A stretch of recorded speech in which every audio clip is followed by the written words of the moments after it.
Cingkrak. Ya, ada yang mau bersaksi, saudara? Saya mau bersaksi, kalau ada yang mau bersaksi. Gak apa-apa sambil duduk ya. Shalom saudara yang terkasih.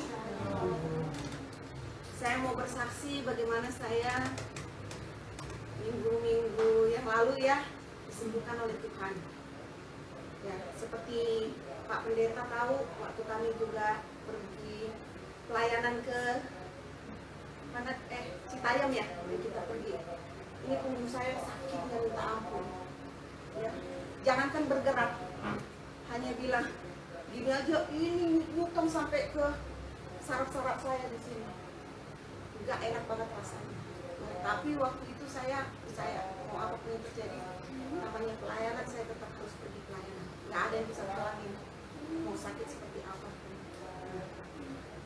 Hari Minggu malamnya, kan kami 2 minggu yang lalu pas pelayanan, malamnya masih sakit. Tiba-tiba hilang tuh, agak berkurang. Nggak hilang sama sekali memang, agak berkurang. Terus saya puji Tuhan, agak berkurang memang. Tahunya berapa hari kemudian kamu lagi lebih sakit lagi. Sampai saya di kantor rasanya aduh nggak kuat nahan sakitnya. Akhirnya saya pergi ke IGD. Nah di sana saya disuntik untuk menghilang rasa sakit. Saking nggak kuatnya. Tapi pulang dari situ tetap juga sakit. Nantinya suami saya doain. Terus dia bilang dalam nama Tuhan Yesus, kayak pendetaan di Simon itu, ditepok-tepok ya dalam nama Tuhan Yesus, keluar semuanya gitu ya. Semua kutuk, semua santet, guna-guna apalah gitu ya, sakit penyakit apapun keluar gitu. Nah tibalah hari Kamis yang lalu ya, tiba-tiba di kantor itu kami dapat tugas, kami mau klaim jadi kerjaan kami sampai membuat saya nggak pulang berhari-hari. Dari Kamis, Jumat, Sabtu saya nggak pulang. Ya.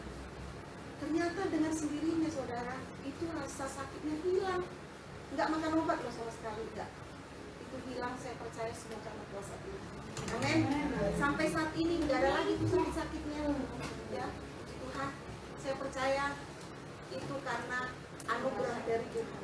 Ya, kuasa mujizat Tuhan. Dan setiap kita itu bisa ngalamin itu saudara. Ya. Tetap kita percaya bahwa kuasa Tuhan itu lebih besar dari apapun. Ya. Kuasa Tuhan itu dahsyat. Makanya tadi kita sudah nyanyikan lebih dari ya. Tuhan izinkan memang kita melalui badai-badai itu. Ya, terus terang saya ngalamin badai itu mulai dari kena COVID sampai 2 minggu yang lalu saya terserang sakit itu beruntun terus. Tapi puji Tuhan, Tuhan bawa terus. Makanya dari kemuliaan sampai ke kemuliaan. Jadi Tuhan memang izinkan supaya kita melihat kuasa Tuhan. Bukan karena kata orang, tapi kita sendiri ngalamin gitu. Ketika kita percaya, yang paling terutama kita bereskan hati kita, itu sebenarnya. Ya saya bereskan hati saya. Kepada siapa saya misalnya ada hati yang gak beres, saya ampuni, saya terima. Nah itulah kunci kesembuhan dan kunci kemenangan sebenarnya. Hati kita ini harus tunduk kuasa Tuhan ya. Kita nyatakan, semua karena Tuhan kok. Saya sendiri bingung, kok hilang ya? Saya nggak tidur 2 hari loh, 2 malam, 3 hari 2 malam nggak tidur. Itu kalau bukan Roh Kudus yang kasih kekuatan, ya ampun. Padahal bulan-bulan sebelumnya saya ngalamin banyak ini loh, sakit lah, inilah gitu. Tapi Tuhan kasih, luar biasa loh Tuhan itu. Luar biasa. Mereka udah mulai khawatir dengan saya. Kapan pulang? Gimana keadaannya? Mama, gimana tuh mamanya si Daniel itu? Aduh, udah gak tidur-tidur. Bagaimana itu, sehat apa enggak? Tapi luar biasanya Tuhan kita. Amin. Saya nggak sakit loh. Saya sehat. Bahkan damai sejahtera itu makin melimpah-limpah Tuhan berikan. Amin. Jadi biarlah ini menjadi kekuatan bagi setiap kita, pribadi lepas pribadi.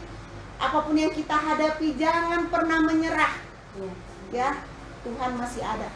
Dan mujizat Tuhan itu masih terjadi dahulu, sekarang, sampai selama-lamanya. Amin. Demikianlah kesaksian saya. Mari kita siapkan hati kita. Masih ada yang mau bersaksi lagi? Kalau tidak ada, mari kita siapkan hati kita untuk mendengarkan firman Tuhan. Ya.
Mari kita berdoa. Bapa di surga, terima kasih kami mengucap syukur karena kami boleh bersama-sama menikmati hadirat Tuhan di dalam ibadah kami pada pagi hari ini.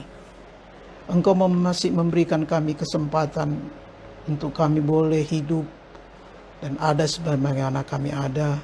Kami mengucap syukur, biarlah pujian penyembahan kami menyukakan hati-Mu dan menjadi persembahan yang berbau harum di hadapan Tuhan. Tiba saatnya bagi kami untuk mendengarkan firman-Mu.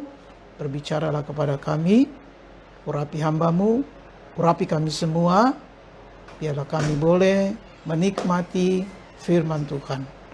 Berbicaralah ya Tuhan, karena kami telah siap mendengarnya. Demi nama Yesus Tuhan kami telah berdoa dan mengucap syukur. Haleluya. Amin. Shalom.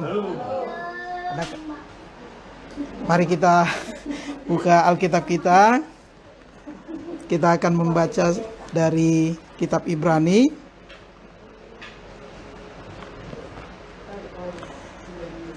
Ibrani pasal yang keempat.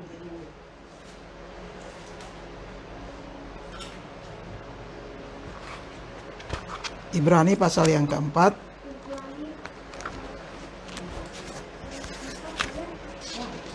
Ayat 1 sampai ayat 16. Sudah? Ibrani pasal 4 ayat 1 sampai 16. Cukup panjang ya. Tapi nggak apa-apa.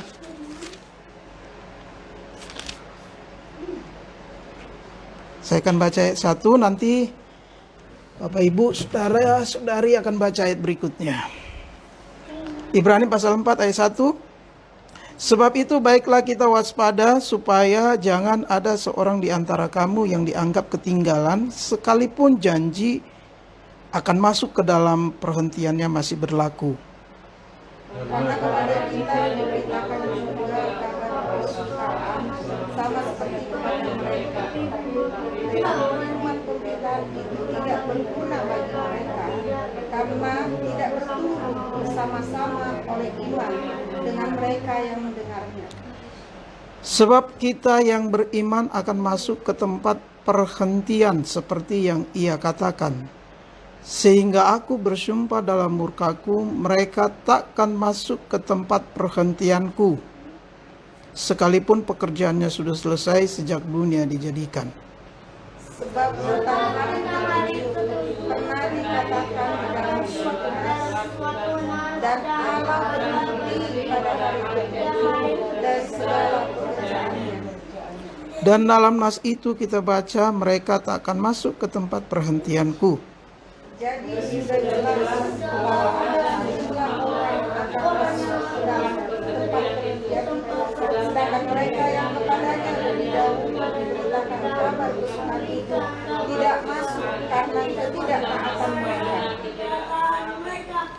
Sebab itu ia menetapkan pula suatu hari, yaitu hari ini, ketika ia setelah sekian lama berfirman dengan perantaraan Daud seperti dikatakan di atas.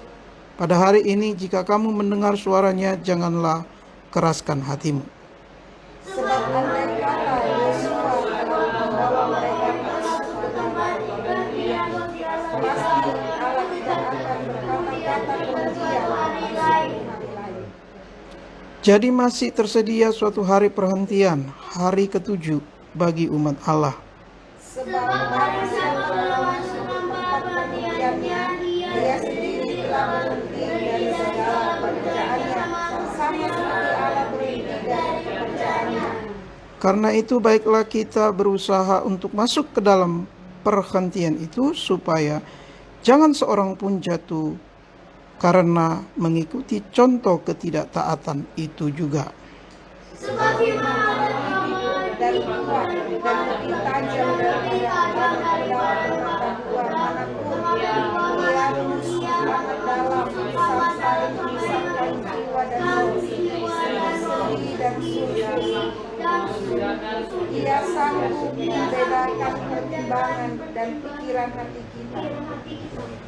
Dan tidak ada suatu makhluk pun yang tersembunyi di hadapannya, sebab segala sesuatu telanjang dan terbuka di depan mata Dia yang kepadanya kita harus memberi pertanggungan jawab. 14. Karena kita sekarang mempunyai satu masalah yang telah baiklah kita telah berpegang pada pengakuan iman kita. Sebab imam besar yang kita punya bukanlah imam besar yang tidak dapat turut merasakan kelemahan-kelemahan kita. Sebaliknya sama dengan kita, ia telah dicobai, hanya tidak berbuat dosa. Sebab dia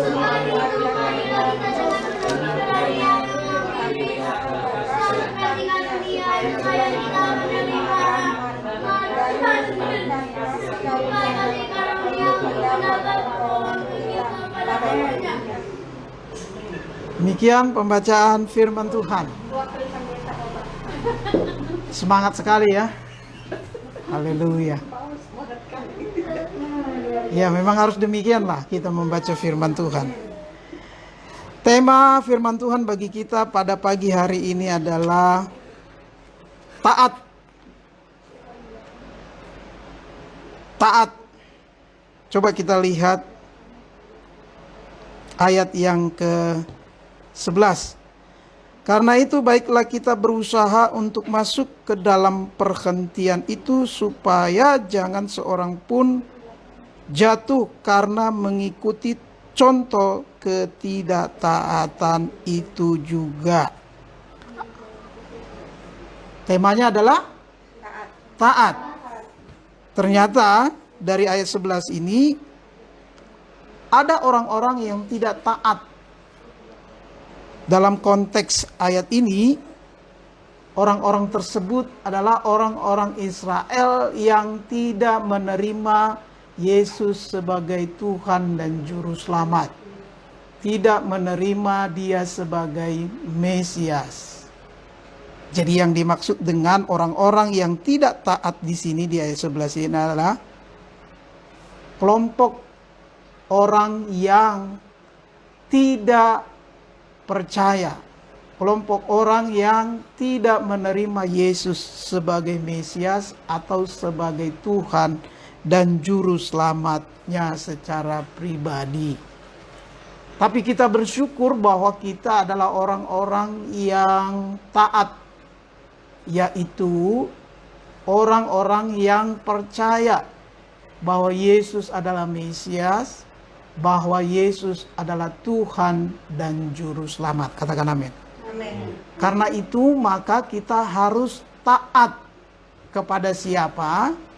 Kepada yang kita percayai, yaitu taat kepada Tuhan Yesus dan firman-Nya.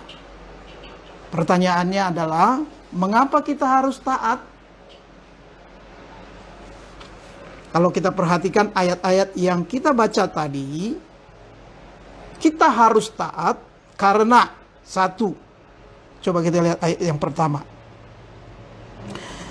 Sebab itu baiklah kita waspada supaya jangan ada seorang di antara kamu yang dianggap ketinggalan sekalipun janji akan masuk ke dalam perhentiannya masih berlaku. Coba garis bawahi kalimat supaya jangan ada seorang di antara kamu yang dianggap ketinggalan. Tahu kan ketinggalan? Ketinggalan itu nggak ikut. Dalam konteks ini adalah ketinggalan tidak masuk ke dalam tempat perhentiannya Tuhan. Apa itu tempat perhentiannya Tuhan? Kalau di dalam konteks perjanjian lama, perhentian itu adalah hari yang ke-7. Hari ke-7 itu adalah hari perhentian. Berhenti dari segala aktivitas pekerjaan. Sebab Allah menciptakan langit dan bumi pada hari pertama sampai hari yang ke-6. Dan pada hari yang ke-7 ia berhenti. Allah menguduskan hari ke-7 itu sebagai hari Sabat. Dan Allah memerintahkan kepada umat Israel supaya pada hari itu tidak boleh seorang pun yang melakukan pekerjaan. Itu adalah hari perhentian, hari Sabat. Nah, semua orang Israel harus menaatinya. Sebab kalau tidak menaatinya, mereka terkena hukuman. Itu konteks dalam perjanjian lama. Nah, sekarang kita dalam konteks perjanjian baru. Apa itu hari perhentian? Hari perhentian yang dimaksud di sini adalah di mana saudara dan saya pada satu waktu dimasukkan oleh Tuhan ke dalam kerajaan surga. Itulah hari perhentian. Jadi perhentian yang dimaksud di sini adalah surga yang mulia yang kita rindukan. Nah, ketika dikatakan mengapa kita harus taat kepada Tuhan, supaya apa? Supaya kita tidak ketinggalan. Supaya kita masuk ke dalam tempat perhentiannya, yaitu surga yang mulia. Karena itu, saudara dan saya harus taat. Mentaati apa? Mentaati Tuhan dan firman-Nya. Ya. Kadang untuk melakukan firman Tuhan itu sulit. Kedagingan kita ini memberontak.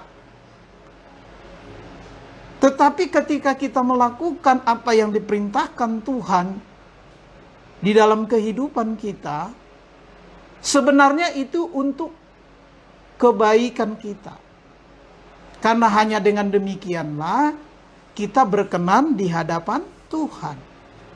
Yaitu ketika kita melakukan firman Tuhan. Maka kita harus berjuang di dalam kehidupan kita dalam melakukan firman Tuhan. Tuhan tidak menciptakan kita kayak robot dalam hal ini, yang bisa diremote sesuka hati dia. Tetapi di dalam diri kita ada kehendak bebas yang disebut dengan free will. Semua orang memiliki kehendak bebas ini. Ia bebas untuk melakukan apa saja di dalam kehidupannya. Apakah ia mau taat kepada Tuhan atau tidak, terserah. Pilihan ada di tangan kita. Tapi setiap pilihan mengandung konsekuensi. Jika engkau taat, maka engkau berkenan di hadapan Tuhan, masuk ke dalam perhentiannya, tidak ketinggalan. Ya. Tetapi jika engkau tidak taat, ada juga akibatnya, yaitu hukuman.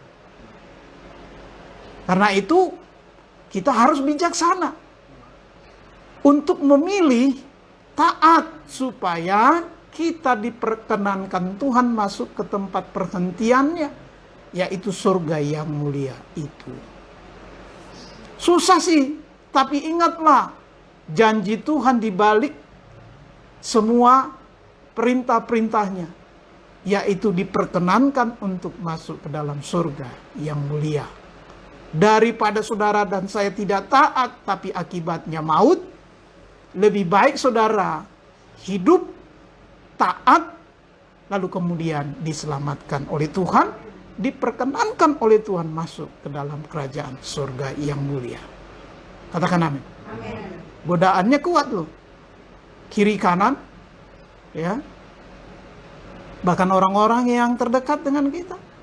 Bahkan teman sekantor kita, teman sekolah kita. Itu bisa membuat kita untuk melanggar perintah Tuhan. Karena itu saudara dan saya harus strike di sini. Bahwa kita harus memilih untuk taat kepada Tuhan daripada menuruti orang-orang yang ada di sekeliling kita. Lebih baik dibenci, lebih baik ditolak orang daripada ditolak oleh Tuhan. Katakan amin. Amin. Karena kalau ditolak oleh Tuhan ngeri. Ya. Tidak diperkenankan Tuhan masuk ke dalam kerajaan surga, itu ngeri. Ya, kalau tidak masuk ke dalam kerajaan surga, ya pilihannya hanya satu, yaitu ke dalam neraka yang menyala-nyala. Tinggal pilih. Karena itu maka kita harus bijaksana dalam menjalani kehidupan kita. Supaya apa? Supaya kita tidak ketinggalan masuk ke dalam perhentiannya Tuhan. Ingat dan bayangkanlah, Tuhan kan memberikan gambaran bagaimana surga yang mulia itu. Di sana tidak ada lagi ratap tangis, katakan amin. Tidak ada lagi kesusahan, tidak ada lagi kelaparan. Yang adalah kebahagiaan, sukacita, damai sejahtera, hidup selama-lamanya bersama dengan Tuhan. Katakan amin. Amin. Karena itu bijaksana. Jangan menuruti keinginan daging. Jangan menuruti orang-orang yang ada di sekeliling kita. Ya, supaya kita masuk ke dalam perhatiannya. Itu yang pertama. Ya. Yang kedua, mengapa kita harus taat kepada Tuhan? Ayat yang kedua, coba kita lihat ayat yang kedua. Karena kepada kita diberitakan juga kabar kesukaan, sama seperti kepada mereka. Tetapi firman pemberitaan itu tidak berguna bagi mereka, karena tidak bertumbuh bersama-sama oleh iman dengan mereka yang mendengarnya. Perhatikan kalimat, ya. Kalimat yang mengatakan mulai dari ayat 2 itu dari awal, karena kepada kita diberitakan juga kabar kesukaan. Apa itu kabar kesukaan? Kabar kesukaan itu adalah Injil. Ya, Injil Yesus Kristus. Makanya kan Injil itu disebut Evangelion dalam bahasa Yunaninya. Diterjemahkan berita sukacita atau kabar baik. Itu Injil. Ya. Sama seperti kepada mereka. Jadi kepada semua orang diberitakan tentang kabar kesukaan. Ya, tetapi dikatakan firman pemberitaan itu, yaitu berita Injil itu tidak berguna bagi mereka. Jadi kepada orang yang menolak, yang tidak menerima Yesus sebagai Tuhan dan Juru Selamat dalam kehidupannya, berita Injil itu tidak berguna bagi mereka. Tetapi bagi kita berguna. Katakan amin. Nah, karena itu yang kedua, mengapa kita harus taat? Karena Injil itu berguna bagi kita. Yesus itu berguna bagi kita. Mananya yang berguna? Kematiannya di atas kayu salib dalam rangka menebus kita dari dosa, itu sungguh-sungguh berguna bagi kita. Katakan amin. Karena hanya dengan demikianlah manusia bisa diselamatkan. Yaitu hanya dengan matinya Yesus di atas kayu salib, maka keselamatan bagi manusia tersedia, karena upah dosa adalah maut. Tapi puji Tuhan, Tuhan Yesus mau mengambil alih hukuman itu dan mau disalibkan di atas kayu salib untuk menggantikan kita. Itu kan berguna bagi kita. Katakan amin. Kalau itu nggak berguna bagi kita, ya kita tidak menerima Yesus sebagai Tuhan dan Juru Selamat di dalam kehidupan kita. Gitu. Karena itu berguna bagi kita, maka saudara dan saya harus menganggap itu berharga bagi kita. Jangan menganggap murah. Berita Injil atau kematian Yesus di atas kayu salib itu jangan menganggap murah atau sepele atau anggap enteng.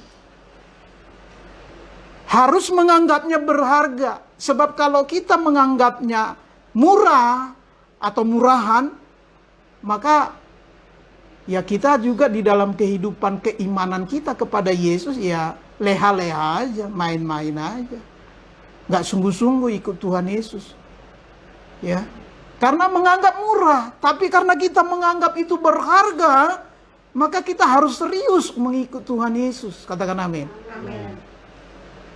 Sesuatu yang berharga itu kan selalu kita jaga. Siapa di sini yang punya barang berharga? Apakah perhiasan atau barang berharga apa sajalah? Itu selalu kita jaga dengan baik. Selalu kita simpan dengan baik supaya nggak hilang, nggak dicuri orang. Nah, begitu juga kita menganggap Injil keselamatan yang telah menyelamatkan kita harus dijaga dengan baik. Makanya kan Paulus berkata kepada jemaat di Efesus, dikatakan kerjakanlah keselamatanmu dengan takut dan gentar. Ya. Kerjakanlah keselamatanmu itu kan dalam rangka kita menjaga keselamatan yang telah dikerjakan oleh Tuhan Yesus di dalam hidup kita. Karena itu jangan biarkan iblis merenggutnya kembali dari kehidupan kita.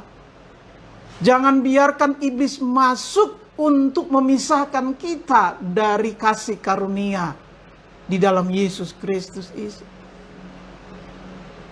Maka saudara dan saya harus menjaganya baik-baik. Memang bisa Pak Pendeta keselamatan itu hilang? Bisa, kalau saudara dan saya tidak mengerjakannya. Ya. Meskipun ada orang yang mengatakan keselamatan tidak bisa hilang, sekali selamat tetap selamat. Tetapi saya mau berkata, jika saudara dan saya tidak menjaga, tidak mengerjakan keselamatan yang Tuhan berikan itu bisa hilang. Yaitu ketika saudara hidup lagi di dalam dosa, ketika jatuh lagi di dalam dosa, dan sampai mati hidup di dalam dosa, saudara tidak selamat. Ada banyak contoh-contoh di dalam Alkitab, baik itu di dalam perjanjian lama maupun di perjanjian baru. Ada orang-orang yang dipilih, yang diurapi oleh Tuhan, tapi akhirnya ia binasa. Karena apa? Karena tidak hidup seturut dengan kehendak Tuhan. Misalnya saja dalam perjanjian lama ada Raja Saul yang dipilih, yang diurapi malah oleh Tuhan. Tetapi pada akhirnya ia binasa karena ketidaktaatannya terhadap perintah-perintah Tuhan.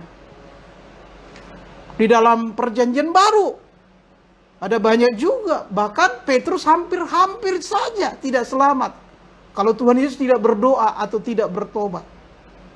Yudas sendiri akhirnya binasa karena ketidaktaatannya. Meskipun firman Tuhan mengatakan bahwa Yudas ditentukan untuk itu. Tetapi Yudas pada akhirnya binasa.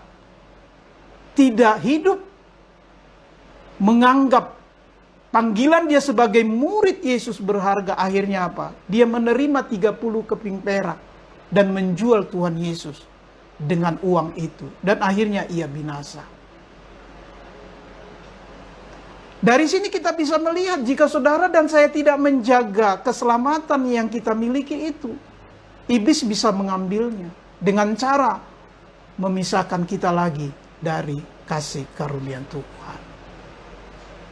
Ya, karena itu maka kehendak bebas di dalam setiap diri kita tidak hilang ketika kita menjadi orang percaya. Saudara punya kehendak untuk mengikut Tuhan sungguh-sungguh atau tidak, itu terserah saudara dan saya. Tetapi konsekuensi setiap pilihan ada. Karena itu saudara dan saya yang sudah mengetahui firman Tuhan ini harus sungguh-sungguh menjaga keselamatan, karena Injil keselamatan yang telah diberitakan kepada kita itu berharga, berguna bagi kita. Katakan amin. Amin. Kalau itu berguna bagi kita, maka jangan nikmati sendiri. Tetapi beritakan juga kepada orang lain. Katakan amin. Ya, karena itu berguna bagi manusia gitu loh. Karena itu setiap orang harus bersaksi. Seperti yang dikatakan Ibu Rindu tadi, bahwa dia senang bersaksi karena menganggap Injil itu berguna bagi keselamatan manusia, makanya bersaksi. Maka kita harus penuh sukacita, semangat, antusias untuk bersaksi bagi orang lain. Karena Tuhan Yesus juga memerintahkan, pergilah, jadikanlah semua bangsa muridku, baptislah mereka, ajarlah mereka melakukan seperti yang kuajarkan kepadamu.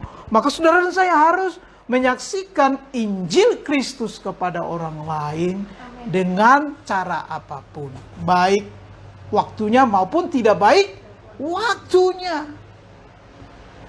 Nah, karena itu maka kita harus bergumul di dalam kehidupan kita, di dalam kita menjaga keselamatan yang Tuhan berikan itu setiap hari. Karena itu berguna, maka saudara harus lebih dalam lagi mempelajari tentang Injil keselamatan itu supaya dasarnya kuat. Kalau enggak, kita akan gampang meninggalkan Yesus. Karena itu setiap hari saudara dan saya harus belajar baca firman, belajar untuk memahami tentang keimanan kita kepada Tuhan. Setiap hari harus belajar. Supaya dasar iman kita itu menjadi kuat. Maka gunakanlah waktu kita untuk membaca firman Tuhan, merenungkan firman Tuhan, di dalam saat teduh, dalam kesempatan-kesempatan yang lain.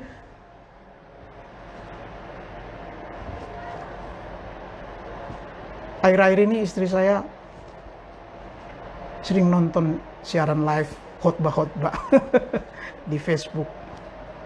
Ya saya senang daripada nonton sinetron yang tiada akhirnya itu yang digundrungi oleh ibu-ibu.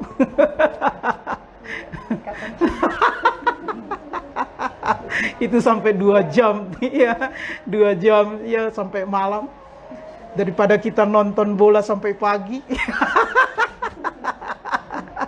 Ya 1 jam lebih ya kan, nyambung lagi grup yang kedua ya kan sampai pagi.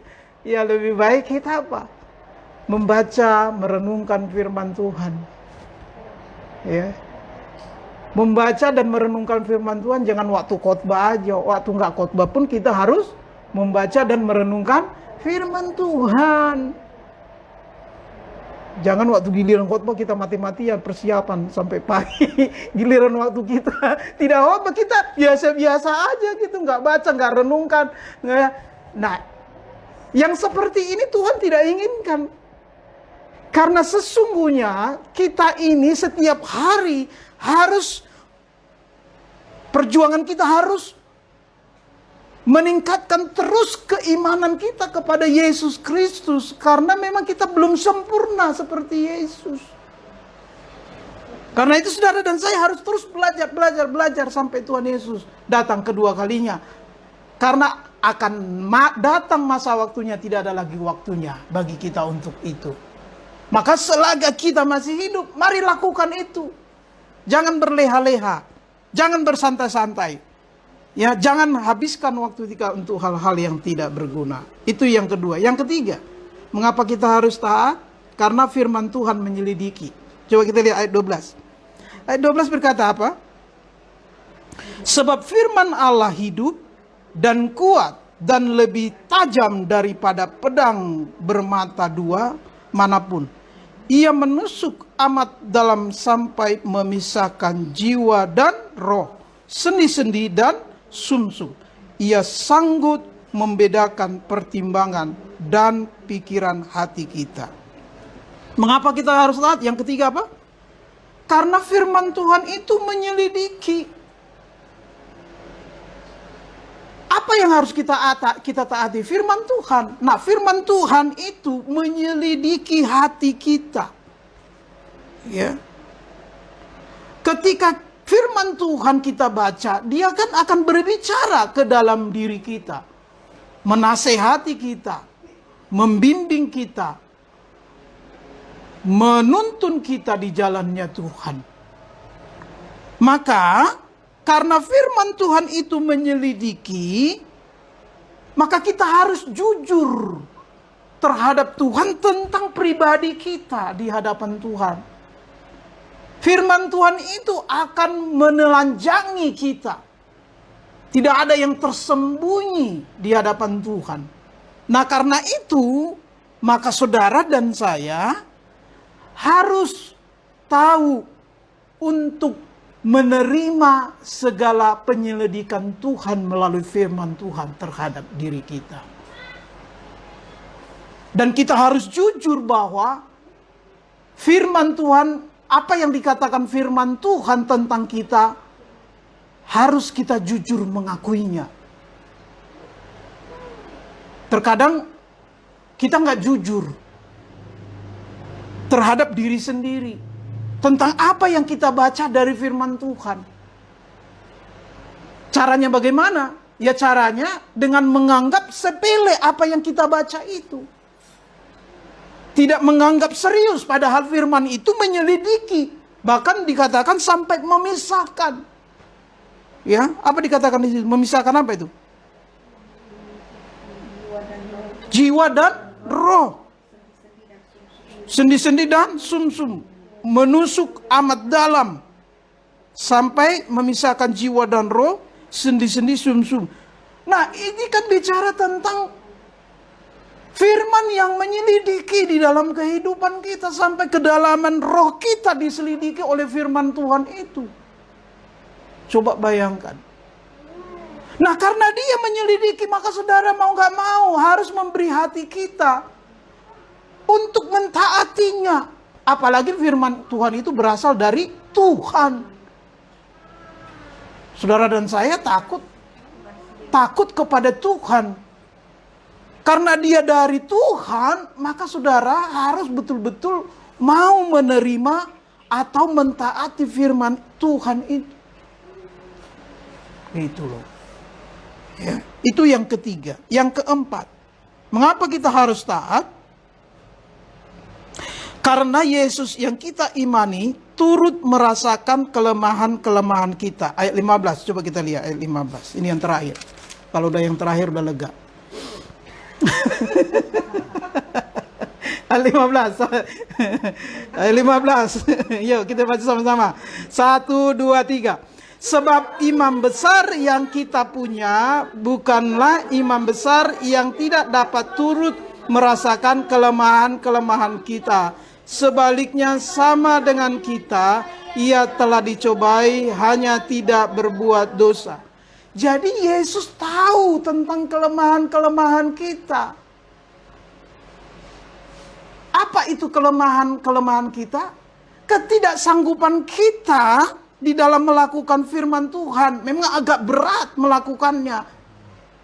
Tapi Yesus tahu itu. Karena Yesus tahu, maka diberikannya Roh Kudus untuk menolong kita. Katakan amin. Supaya engkau sanggup melakukan perintah-perintahnya.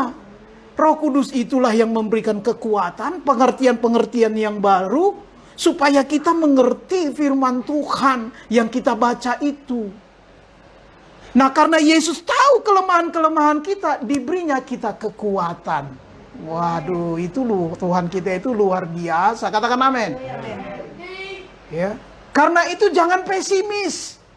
Ketika kita membaca firman, wah ini aku nggak sanggup Tuhan. Belum bisa aku lakukan ini Tuhan. Jangan. Engkau sanggup. Karena itu diberikannya Roh Kudus untuk menyanggupkan kita. Untuk menyertai kita.